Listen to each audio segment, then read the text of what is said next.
localité de Souza, dans le département du Mungo, région du littoral. Au moment de son arrestation, il était en possession de 17 puces téléphoniques, une carte nationale d'identité, loin d'être la sienne, 4 téléphones portables. Plusieurs profils erronés Facebook y ont été découverts, à l'instar de celui du ministre délégué auprès du ministère en charge de l'économie. Je suis heureux. Les services de renseignement de la République ont pu mettre la main sur ces malfaiteurs. Vigilance et prudence plus que jamais recommandées. La police fait retentir les sirènes. Les réseaux sociaux sont devenus une sorte de melting pot où on retrouve tout. Nos concitoyens doivent faire une summa divisio entre le bon grain et l'ivraie. Celui qui a débuté son activité dans les geôles de la prison centrale de Nkondengui en 2018 est pour le moment hors d'état de nuire. Et un vent de colère souffle au marché 8e à Yaoundé. Les commerçants de bétail ne digèrent pas la casse de leur comptoir sans option de recasement. Pointé du doigt, la mairie de la ville parle d'une mesure de modernisation des espaces marchands pour améliorer leurs conditions de travail. Karel Mesatiatouya, une fois de plus, Corinne Tongo et Samuel Ebakissé. On nous a cassé, vous voyez comment nos marchands... Dans ce brouhaha, chacun dit son mécontentement. Il y en a qui le manifestent en silence. Mais le sentiment qui anime ces commerçants à bétail, du marché 8e au quartier Mbankolo dans le 2e arrondissement de la capitale, est le même. De la colère, suite au déguerpissement de leur espace marchand, sans indication du nouveau site où ils pourront continuer à gagner leur pain quotidien, disent-ils. La mairie de la ville de Yaoundé pointée du doigt. Nous sommes menacés parce que ces gens sont venus nous casser alors que tout Camerounais se sent chez soi ici. Nous demandons où nous on va aller. Malgré le courroux, ils reconnaissent avoir été notifiés par voie de communiqué. Signé Luc Messi à Tangana le 24 juin 2022, de libérer les lieux pour laisser place aux travaux de reconstruction d'une unité d'abattage et de transformation de port ici. Le délai de 15 jours à compter de la date de signature du dit document, jugé court par ces manifestants, des manifestants qui signalent en outre n'avoir aucune idée de la zone de recasement annoncé dans le communiqué. On nous a prévenu qu'on va nous casser, mais on n'a pas prévu là où on va nous caser. Nous ne luttons pas contre l'État. Personne ne peut faire le bras de fer avec l'État. On nous trouve l'endroit, le gars qu'on a cassé, qu'on le recase. Je ne sais pas comment on chasse quelqu'un. Jusqu'à nos jours, qu'on ne nous a pas recassé.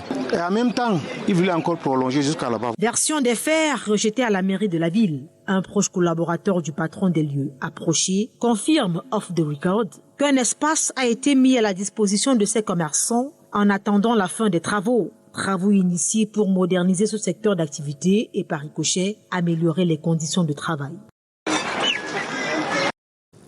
Et je vous l'annonçais en titre, le choléra vient encore de frapper dans la ville de Douala. 10 personnes ont perdu la vie ces derniers jours dans l'arrondissement de Douala 3e.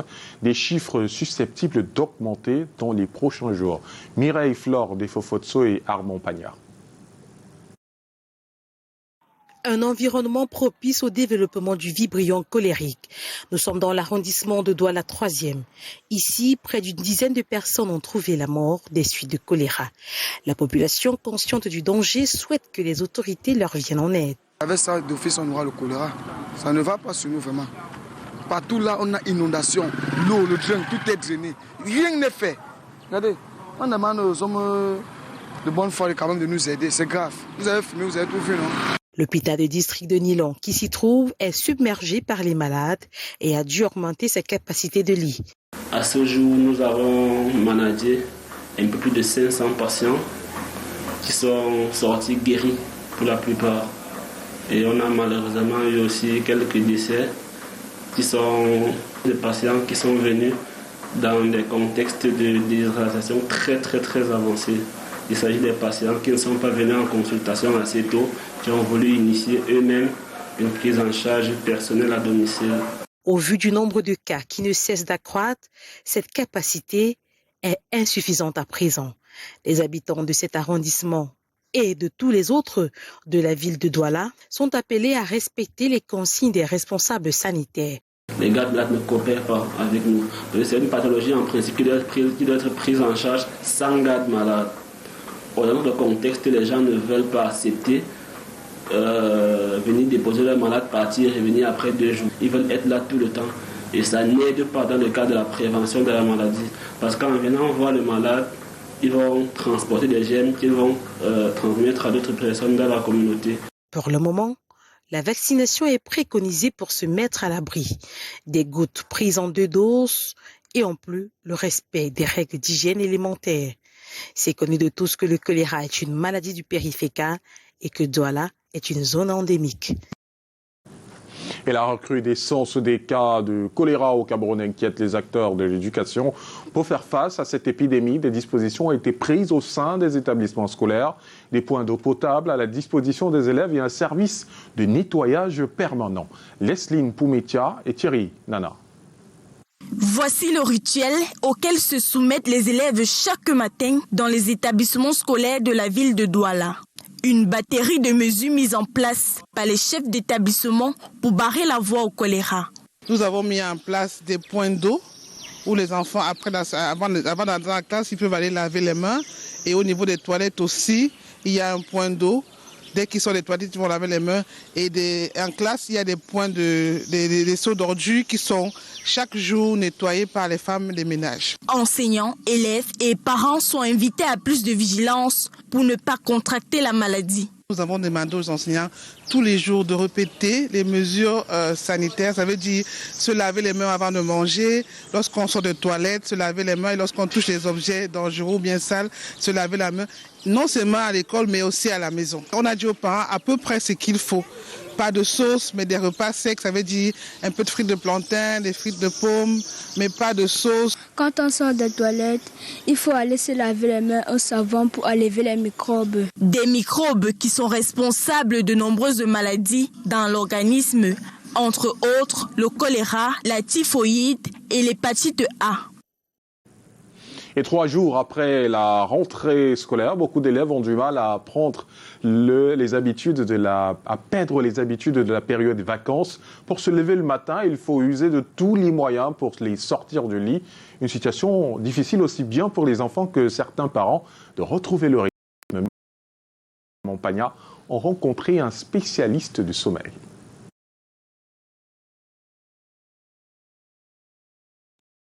Plusieurs enfants ont repris le chemin de l'école. Nombreux parmi eux ont des troubles de sommeil liés à la rentrée scolaire qui entraînent un changement de rythme. Le réveil, c'est vraiment difficile parce que l'enfant était déjà habitué à se réveiller à 11h, 12h, étant donné que ce sont les vacances. Donc maintenant, avec la rentrée qui a recommencé, il faut se lever à 5h30 et il a du mal même à se lever. Honnêtement, il a du mal à se lever. Avec la rentrée, c'est un peu pénible pour le tout petit qui a 2 ans. Il pleure le matin, on dit tu dois aller à l'école aujourd'hui. Il se met à faire, il est tout grincheux et il dit ah maman non, je veux encore dormir un peu. J'ai dit non, tu dois aller à l'école. La rentrée des classes est bien souvent une période de grand bouleversement pour les jeunes enfants. L'anxiété générée risque d'avoir un impact sur leur temps d'endormissement et la qualité de leur nuit, alors que certains ont encore un sommeil fragile. L'enfant dort de 16 heures de temps quand il est nourrisson à 8 heures de temps quand il a 13-14 ans. Donc plus il grandit, moins il dort. Mais quand il a 6 ou 7 ans, l'enfant de l'école primaire, il a besoin de sommeil qui vont autour de 10 heures de temps. Cet enfant-là a tendance à faire un retard de phase, c'est-à-dire à dormir tard et se lever tard. C'est lié aux remaniements qui se font dans son cerveau. Les parents ont également leur rôle à jouer et doivent les accompagner. Ce que devraient faire les parents, c'est d'essayer de supprimer, maintenant que l'école a commencé, toute l'utilisation des ordinateurs, des tablettes aux enfants aux heures de nuit. Ils doivent donc dormir tôt pour qu'à 6 heures, ils aient fait 10 heures de sommeil. C'est connu que le sommeil est primordial. Pour avoir une bonne santé, les spécialistes recommandent un minimum de 6 heures de sommeil par jour. Les conditions de travail des enseignants, sujet sur la table de la conférence sectorielle préparatoire de la rentrée scolaire ce jour à Yaoundé. Le gouverneur de la région du centre s'est montré rassurant face aux revendications du mouvement OTS. Narsri Paul Beya promet que les conditions sont prises pour améliorer leur situation. D'autres précisions avec Delphine Fonkoutene et Samuel Ebakissé. Un stand d'innovation pour célébrer les résultats du centre au cours de l'année scolaire 2021-2022. Une invite à ces enseignants à travailler sans relâche pour permettre à la région de rester en tête de liste du classement en cette nouvelle année. Nous sommes fiers de tout ce qui se passe et nous avons demandé donc de continuer à travailler avec toutes les instructions de Madame sur la digitalisation, de Clean School, de lutter contre l'alcool et les drogues dans les écoles. La lutte contre les grossesses précoces en milieu scolaire, contre les établissements clandestins, les jeux FENASCO font également partie des défis à relever par la famille éducative du centre au cours de cette année 2022-2023.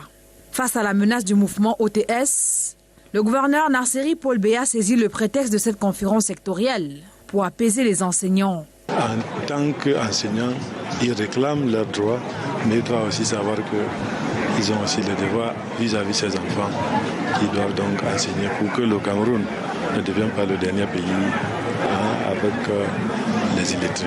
Cette conférence sectorielle préparatoire à la rentrée scolaire 2022-2023 est placée sous le thème « La digitalisation des enseignements », un déterminant efficace et efficient de l'offre de formation du ministère des enseignements secondaires. Une rencontre qui donne l'occasion de découvrir le savoir-faire des élèves du lycée technique de Nkolbison.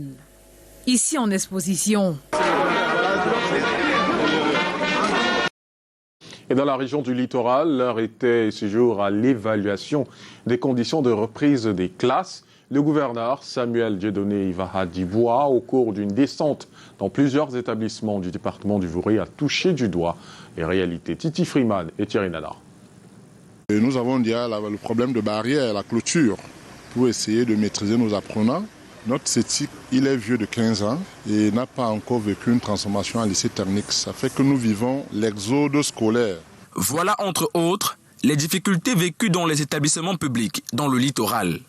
Insalubrité, délabrement et absence de bâtiments sont constatés ce 7 septembre par le gouverneur de la région. Nous sommes passés par des établissements où il y en a qui sont en noyé et d'autres qui ont du mal effectivement à s'arrimer avec l'environnement. Nous prenons tous acte de ces difficultés pour que la haute hiérarchie soit au fait de cela. Au fait des réalités touchées du doigt par l'autorité administrative au cours de sa tournée de contrôle et d'évaluation de la reprise générale des classes. 3 des 4 départements de la région sont visités. Nous avons commencé par le Vouri ce matin. Nous sommes dans le Mungo, mais nous allons terminer également par la Sanaga maritime, puisque le Nkam étant un peu plus loin avec les travaux de PK 21 ou 22 que vous connaissez très bien. Je note déjà que la présence, n'est-ce pas, de personnel administratif et des enseignants partout où nous sommes passés est effective. Occasion pour les élèves de ces zones rurales de mettre enfin un visage sur le nom du gouverneur et d'émettre des souhaits. Je ne vais pas mentir, je ne le connaissais pas auparavant. Ce que j'aimerais venant de lui, c'est qu'il puisse un peu nous aider pour le développement de notre établissement.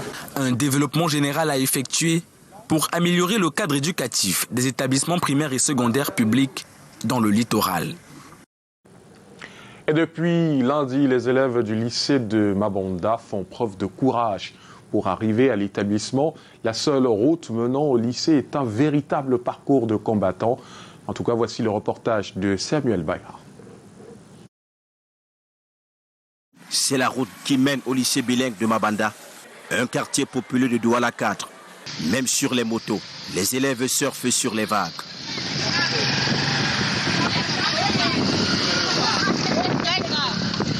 Parfois on tombe, parfois on descend de la moto traverse. Et on descend, après on remonte pour partir à l'école. Quand les motos passent, nous tombons dans l'eau. Parfois on descend sur les motos pour marcher dans l'eau. Les élèves souffrent. Voilà ça qu'on paye la pension. L'enfant rentre tout avec les pieds. Que l'eau a fini. L'eau a mangé tous les pieds. Au secours. Sur le chemin de la quête du savoir, une aventure des contraintes. Dans ces mares d'eau, depuis la rentrée, certains élèves ont déjà noyé leur fourniture scolaire. Ce matin, en venant à l'école, je suis tombée 3 fois. Je suis rentrée à la maison me changer avant de porter une nouvelle tenue. Transporteur en plein temps, Baudelaire et son tricycle combattent sans vaincre sur les tranchées de cette route. Son engin épave porte des cicatrices de 7 ans d'épreuve. Ce matin, il ne tient plus.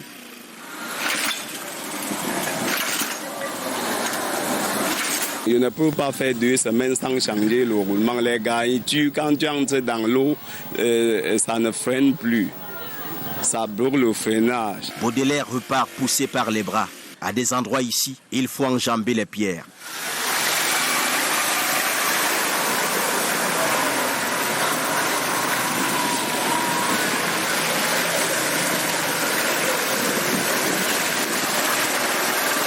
Des jambes pour les braves.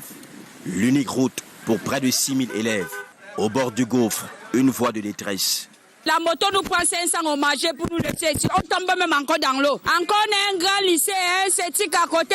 Chercher un mouvement pour nous, ça ne donne pas. À la queue leu, les élèves et leurs enseignants sur cette route continuent le périple. Personne ici ne croit plus aux promesses d'un bitume oublié.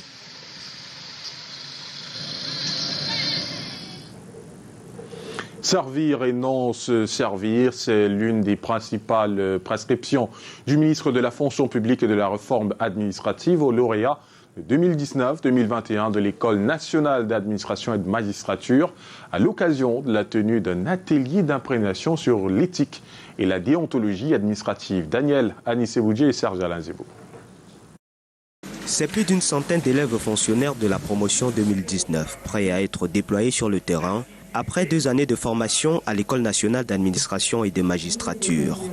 Dans quelques heures, ils seront affectés dans diverses administrations du pays. Mais avant, il faut leur rappeler leurs droits et surtout leur rôle d'agent public. L'objet même du séminaire d'imprégnation que préside ce 7 septembre le ministre de la Fonction publique et de la Réforme administrative. À l'ENAM, ils ont reçu une solide formation. Mais maintenant, entre l'école et le terrain, il y a parfois un petit fossé.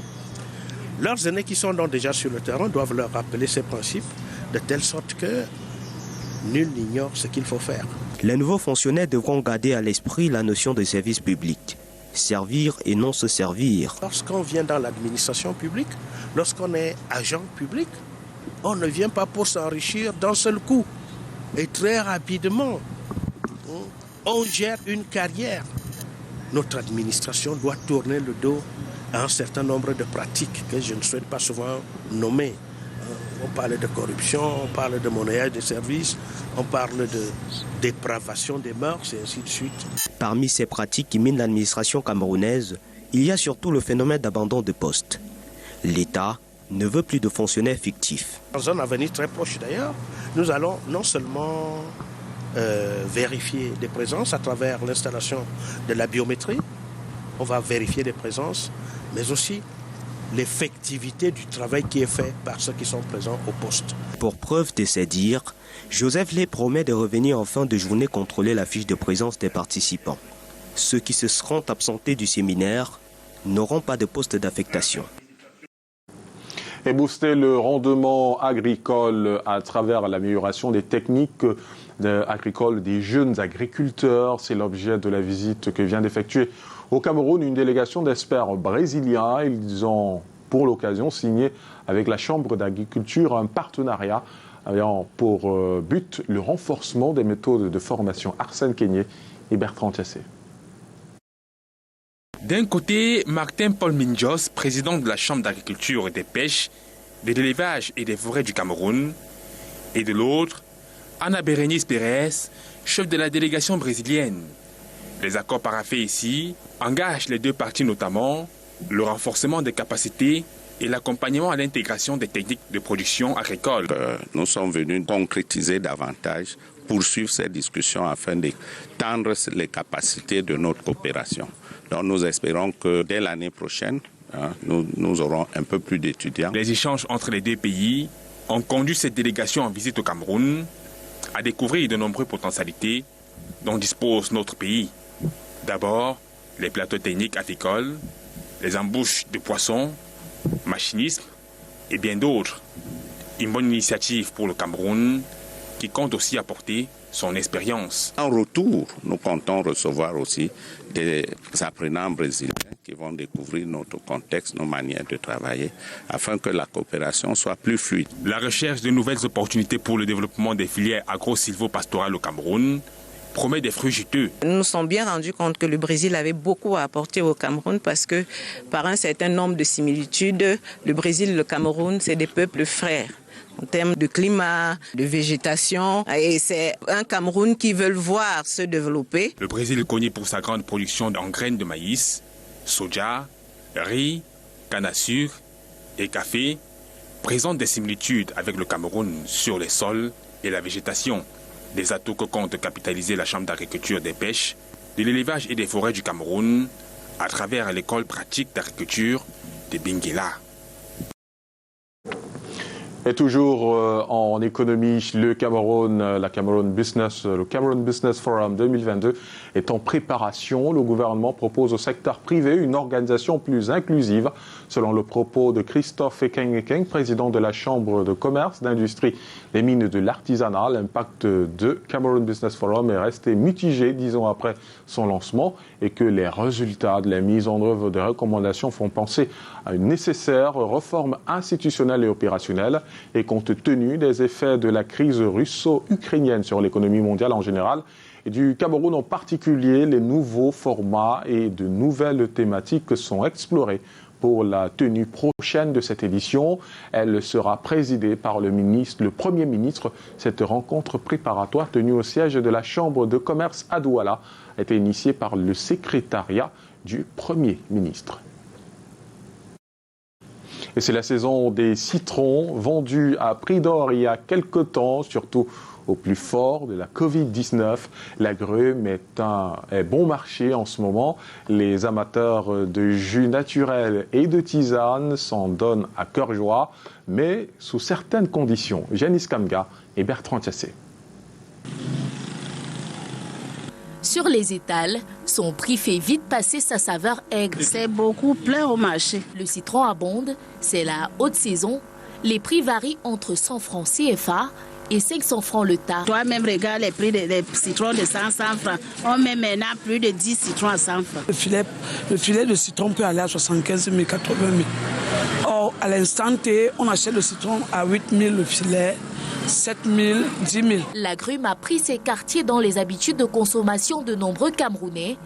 Dans la cuisine, par exemple, il est l'ingrédient secret passe-partout. Quand je fais mon poisson, j'utilise le citron pour que surtout le maquereau ça soit tendre. Fruit aux 1000 propriétés, le citron est un puissant anti-inflammatoire et antiseptique puisqu'il est riche en vitamine C et en antioxydants.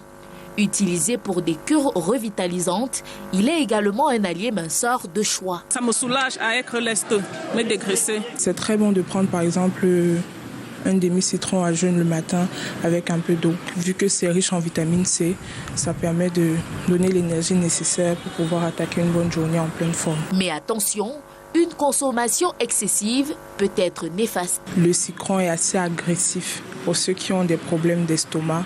Donc ça fait des reflux gastro-œsophagiens, ça fait aussi en sorte qu'il y a des douleurs abdominales. Donc pour des gens qui souffrent de ces maux-là, ce n'est pas conseillé de prendre le citron en grande quantité. Alors, petit citron ou lemon, qu'il soit vert ou jaune, la recette miracle pour un zeste de bonne santé se résume au final à la bonne mesure. Un petit cri de cœur à présent dans ce journal. La qualité de l'air que nous respirons est polluée. Les actions humaines menées chaque jour constituent un danger pour la santé et l'environnement, d'où la mutualisation des mesures pour la réduction des produits toxiques dans la nature. Ce 7 septembre est journée internationale de l'air pur pour un ciel bleu. Appel de conscience mené ici par Lille Piediou et Colin Stayo. L'air que nous respirons est-il pur? Visiblement de moins en moins, surtout en zone urbaine. Et chacun d'entre nous peut le confirmer. Monoxyde de carbone, hydrocarbures et autres produits chimiques perturbent la qualité de l'air et affectent notre santé. Selon le programme des Nations Unies pour l'environnement, 9 personnes sur 10 respirent de l'air pollué avec des conséquences désastreuses sur la santé de la planète et des êtres humains. Dans cette pollution atmosphérique se greffe la pauvreté. Les actions de l'homme pour survivre renforcent la pollution de l'air. Ce 7 septembre, journée internationale de l'air pur, pour un ciel bleu, plusieurs cartons rouges doivent être levés contre ces usines, autoroutes, déchets, bois de chauffage et autres qui mettent en mal la santé et l'environnement.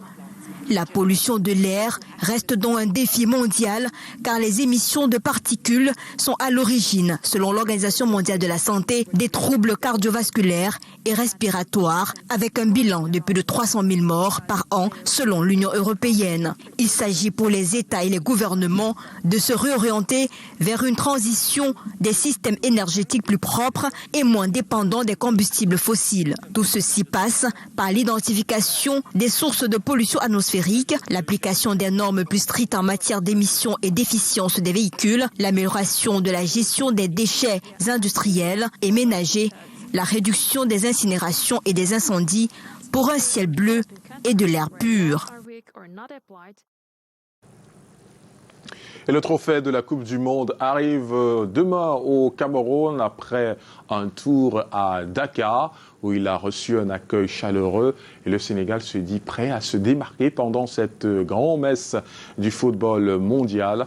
Tristesse cette fois au Burkina Faso avec ses blessés recensés lors d'une attaque d'un convoi. Ils ont reçu la visite de réconfort du Premier ministre burkinabé, Lîle Piédiour, une fois de plus, et Calvin Tekam, Escalmonte.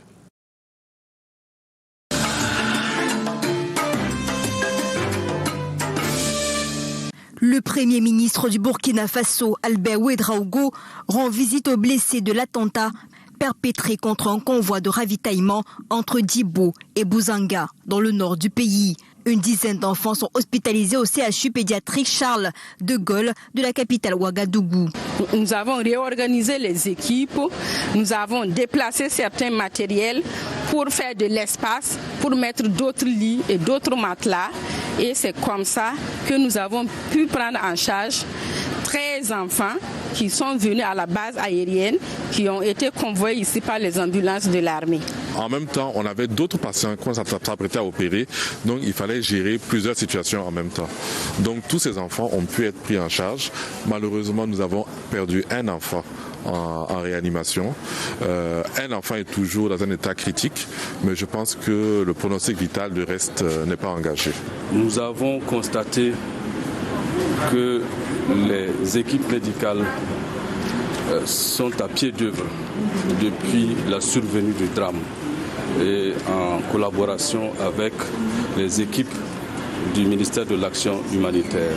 L'explosion lundi d'une bombe artisanale au passage du convoi a fait au moins 35 morts et 37 blessés civils selon un bilan provisoire communiqué par le gouvernement de la région du Sahel.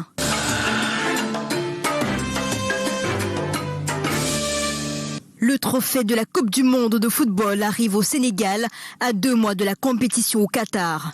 Nous voici encore une fois réunis pour accueillir à Dakar le trophée de la Coupe du Monde de football. Un événement important, voire historique, qui consacre la 3e participation du Sénégal à la Coupe du Monde après le sacre de la Coupe d'Afrique des Nations de football à Yaoundé le 6 février dernier. Donc, chers membres de la délégation de la FIFA, c'est un peuple champion d'Afrique qui vous souhaite la bienvenue.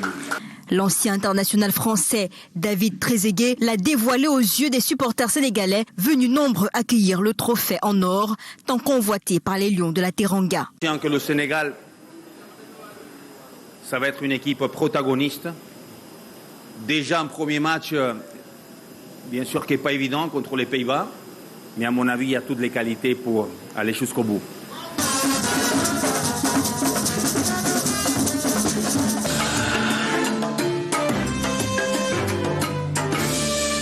Le président égyptien Abdel Fattah al-Sisi reçoit son homologue palestinien Mahmoud Abbas au palais présidentiel d'El Ourouba au Caire pour une réunion. La signature de plusieurs accords est annoncée.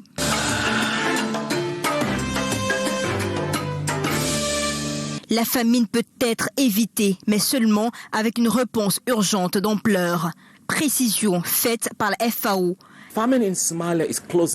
Aujourd'hui, nous avons une déclaration d'un groupe d'experts indépendants qui ont validé l'analyse effectuée qui pointe vers une projection d'une famine dans 2 parties au centre-sud de la Somalie entre la période d'octobre et décembre de cette année. La Somalie a connu 4 saisons consécutives de sécheresse depuis fin 2020, laissant 213 000 personnes en danger de famine.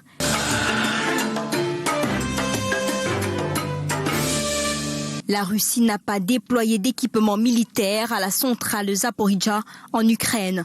Affirmation du président russe Vladimir Poutine après l'appel de l'Agence internationale de l'énergie atomique à y créer une zone démilitarisée. Oui, j'ai fait confiance à ce rapport. L'AIA est une organisation internationale très responsable. Son directeur est également une personne très professionnelle. Ils sont bien sûr sous la pression des pays où ils travaillent. Les États-Unis, l'Union européenne, il ne veut pas dire que les bombardements viennent du côté ukrainien. Mais ce sont des choses évidentes. Nous contrôlons la station. Nos militaires sont là-bas. Est-ce qu'on tire sur les nôtres? C'est n'importe quoi.